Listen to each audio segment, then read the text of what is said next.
Can't wait to get my damn car back. Well, I'm looking, guys, in this stupid ass Hyundai fucking Kona. I think it's called a Kona.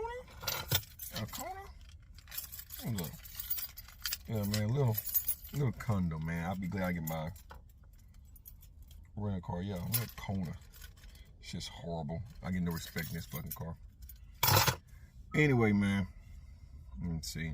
It's 9 o'clock in the motherfucking morning on a Monday motherfucking morning. Give you guys a 5-0 update real quick. How you doing? I'll give you guys a 5-0 update real quick.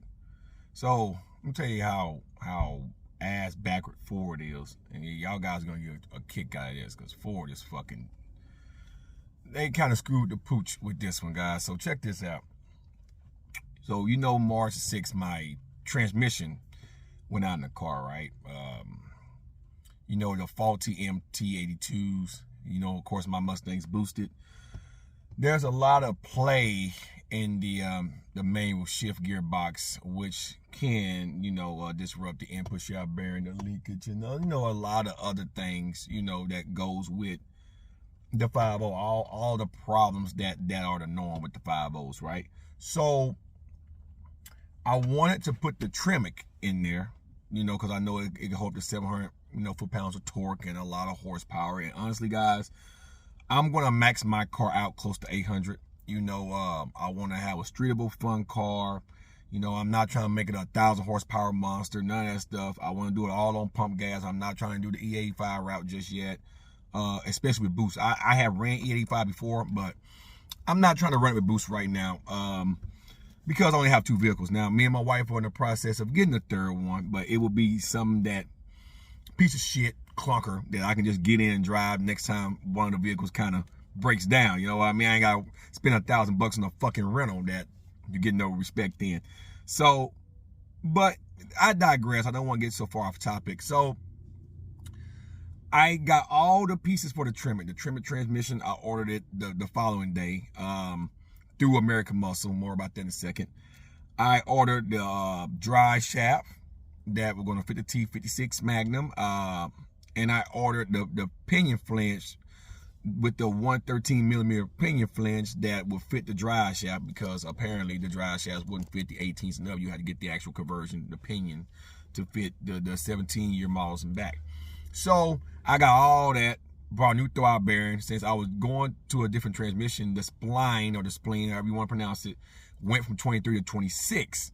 So I went back, got me a McLeod RXT, because the clutch that I ordered through American Muscle, more than a second, I never received. So I ended up going to Summit, which is right down the road from my house, not even 10 miles down the road from my house. Walked on in there, they had one, a McLeod RXT that I needed, rated for 800 horsepower, and I got that right. Get everything that I fucking need. Everything, or the Tremec transmission fluid, which is in the back there. I'm going to send that back as well. So Ford Performance called me Friday and was like, Mr. Turner, we seen that you order a pinion flange and some other things. What's going on? You know, it was like a random call. I was kind of baffled. They called me back.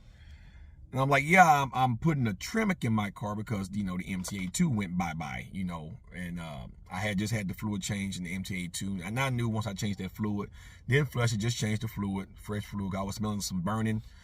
I didn't think there may have been the gears. It might have been some bearings that I thought at the time I was hearing certain noises, but apparently you put that new fluid in there, since the friction and the viscosity and that oil is new and ain't got no friction and stuff like that, the gears started to whine a lot better. And it was just a wrap. It was just a moment of me having the tires break loose, and then once they caught, the torque that goes through the drive shaft, through the transmission, through the crankshaft, you know, the transmission turns the flywheel and the clutch that connect to the crankshaft and the edge, all that. Once that torque caught and that input shaft bearing and shit, once it all hooked, transmission went bye-bye, clunk. And so I explained that to them, and they was like, well, if you had a 18 and older model, you will be okay. But since you have the 19 and up model of the Gen 3, we, you know, upgrade the MT82 to the MT82 D4. And I'm like, okay, what's the problem? I knew that I was gonna lose some of the features like rev matching and drive mode select, which I didn't really care. Like the drive modes, I got the premium package, so when you go through the modes, it changes the throttle, make it more aggressive, more sensitive. So, you know, all that, I wasn't really concerned about all that. And he was like, well, no, besides all that, you're going to lose your rear backup lights. And I'm like, what? And like, yeah, and there's no known Hornets right now that's out for it. Ain't made one yet. There's no known Hornets that can counteract that. I'm like, are you fucking kidding me? And I'm like, I just left AMCO. I just gave them the pinion flange for the drive shaft and everything. Got my clutch, everything. And you guys are telling me now that if I put the transmission in, which was scheduled to go in tomorrow, it's Monday, but tomorrow they've been going in. They're going to have my car up today, taking all the stuff out to put the shit in. And so immediately I had to call AMCO. I had all that shit that I brought, guys. The transmission's going back today. The drive shaft will get here tomorrow, but I'm going to send it back to Idaho. The pinion flange, I took back to Ford already. I told him to keep the throwout bearing because since we are putting a MT 82 D4 back on the car, you know, he told me to get the bearing short throw shifter. I have a clutch in there. If you get the short throw shifter, something that can mount to the transmission, which is what I'm going to do. I'm mounted to the transmission to have direct gear engagement. And I'm going to break in the transmission. I'm not going to abuse it. I'm going to break it in. The clutch is broken in, but now I got to re-break in the transmission. He said, if you do all that, man, he said, you shouldn't have a problem. And he gave a lot of examples of a lot of Mustangs that are pushing 1,000 horsepower drag monsters with the stock transmission in there. Some making 800, some making 7. Ain't had a problem, right? A lot of them have the short throw shifters. And he was like, yeah, I don't want you to find out the hard way. I just was going through some of your orders here and I seen that, you know, you were getting the pinion flange and stuff. And I looked at your year model car and I didn't see why you was doing all that. So that's why I gave you a call. So Ford, even though in all their wisdom, me going right here where I live at to go get some parts, they never questioned. I even told the sales rep at the desk up at Ford what I was doing, and he didn't even know about anything because when I went up there and took the parts back, he's like, man, you just left not even 30 minutes ago. I'm like, yeah, I'm back. I don't need this shit. Like, I can't use the fucking transmission. So I paid for a MT82 right there. They're going to send it out tomorrow. It should be there tomorrow. I'll be picking it up, taking it up to AMCO, and I'm keeping the stock drive shaft on. You know, if it ain't broke, don't fix it. So, you know, I'm not going to be drag racing my car, guys. This ain't going to be a fun street car.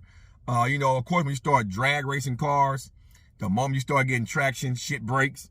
So, but, you know, if I do that, I'm going to upgrade the half shafts. I'm going to upgrade the drive shafts then. You know, I'm going to make it to where I can launch it and I ain't got to worry about shit kind of snapping. I'm going to put slicks on, not drag radials, because slicks allow for the car not to catch traction so abruptly, especially if you launch it.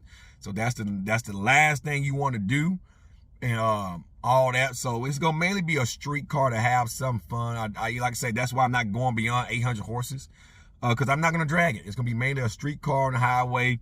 Every now and then, if I want to get on, I got a fun little car on the highway to get on. You know, that's the goal. It's not to be a drag racing monster, beat up on a sticky track and be snapping half shafts and drive shafts and all that shit every fucking goddamn weekend, fucking up transmissions. I was going to get one built through Lethal Performance. They offered a beefed up version of my transmission, but they had stage 2 and stage 3s and shit like that. But guess what? A 6-week wait time. So to do that, Ford Performance told me what to do. He gave an example. Like they you know, some of these guys build Roush Superchargers from the factory, and they have the stock MT82s in there. So, you know, if you get one, just put a short throw in there. A lot of those cars in the factories don't come with short throws, but they advise, you know, the clients to put short throws on them because of all of the play that's in the actual shifter itself and the automatic linkage. You have lockout issues. You have a lot of shit. And so the way that's mounted to the car can dictate when you shift how much torque and stuff you're putting on all those bearings and stuff, since it's not a sturdy shift and linkage, if that makes sense. So, but anyway, guys, so that's the update. I should have my car back this week. If the transmission is in tomorrow, I should have my car ready to go this week. He's just pretty much taking the old one out, putting a new one in. I know my short throw will get here this morning. So I'm taking the short throw up there. He can bolt it on up when the transmission come in. So since the transmission will be out, it'll be a lot easier for him to bolt it up to the new transmission and put it in. I'm not retaining the factory type, reverse lockout. I went with the old school. You push down and go into reverse. I wanted that shifter because, of course, it got the Barton name on it and stuff like that to let people know, hey, this ain't the stock shifter. This is a Barton shifter in the car. So can't wait to get my baby back, guys, because I ain't got no respect in this little Kona, man. I don't get no love at all. So now you guys are all caught up. Oh yeah, and by American Muscle and stuff. So I'm kind of glad the delays happen. You guys know I was raised Baptist, so no offense to people that don't believe in Christ. No, you guys know I don't judge people. Believe what you want. So I always was raised that when things happen, they happen for a reason. And so American Muscle shipped my transmission, and then 3 days later they told me that the transmission hadn't shipped yet because they couldn't give them their supplier. It wasn't gonna ship till April. So I had to go to, I think it was that Speed store out in Nebraska, Speedway, whatever the store was called. They had one. I got it. It cost me a little bit more. I got it like 3 days later, right? But the spec clutch, I went with the spec super disc organic. Well, it was a long ass name. Good for like 1,500 horsepower or some shit like that. It was a 26 spline. That clutch was supposed to ship on the 17th, and it never fucking did, right? My drive shaft, I had to dig and convert and stuff. All those variables made it possible for me to find out at the very last minute that that transmission wasn't gonna go in. Have all those parts came in before that, I would have been fucked. The mechanic would have been putting my car right back on the lift, and I've been double paying for 2 transmission installs in less than probably a week behind each other. So, long story short, guys, if you have a 2020 and up or 2019 and up Mustang, you can't put the Tremec in there. I was gonna even try to get the Tremec 3160, and I couldn't find one for sale on Ford. The same ones that's in the Mach 1s that's going into the dark horse. The black horse, whatever it's called, dark horse. I couldn't even get one of those for sale to go inside my 5.0. So we're going back with the MTA2, but it will have some upgrades on it, mainly being the Barton short throw shifter. So I can't wait. And yeah, I'll have my baby back here by the end of the week. So you guys are all caught up.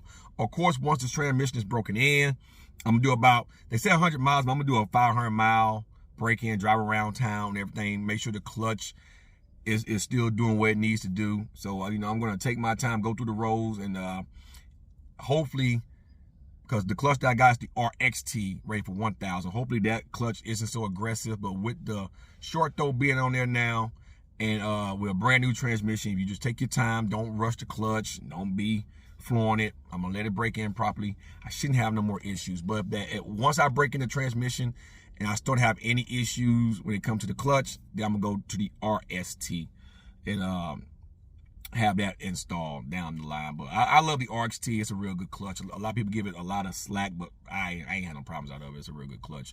Just make sure you take the traction off, though, if you're trying to, like, gun it. If you have the traction control on, sometimes, especially during the break-in period, that's not the best thing. So, you guys are all caught up now. Hope you enjoy the rest of your Monday. And, yeah, 5 will be back this week, baby. I can't wait. I'm out. Peace.